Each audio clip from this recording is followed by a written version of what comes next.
Developing headline today, a reversal from President Obama on Afghanistan, revealing he will now keep far more troops there beyond 2016. That means as many as 5,500 troops will still be there instead of the 1,000 he had planned. Some of the young faces right here tonight. All of this comes amid growing concern about the Taliban strengthening and the recent deadly U.S. airstrike on a Doctors Without Borders hospital.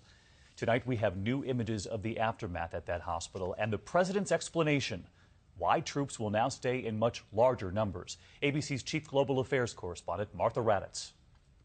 The 9,800 American troops in Afghanistan today were supposed to start coming home after 14 years of war and more than 2,200 U.S. forces killed. But today, a somber President Obama put a halt to that drawdown. I've decided to maintain our current posture of 9,800 troops in Afghanistan through most of next year. And that won't end it. As many as 5,500 will remain into 2017. President Obama has been promising for years that America's involvement in Afghanistan would end. This year, we will bring America's longest war to a responsible end. He made the same promise in Iraq and did withdraw. ISIS then swept through large swaths of the country, and U.S. forces are back. In Afghanistan, with the Taliban gaining ground and ISIS becoming a threat, today's decision means U.S. forces can keep targeting extremists and assisting Afghan forces.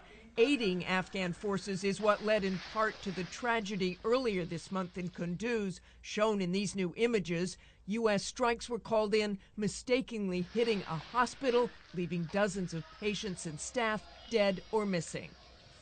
And Martha Raddatz with us live tonight from our Washington bureau. And Martha, we already heard the president apologize after that strike at the hospital, but do we know anything more about the strike, given the Doctors Without Borders had given authorities their coordinates?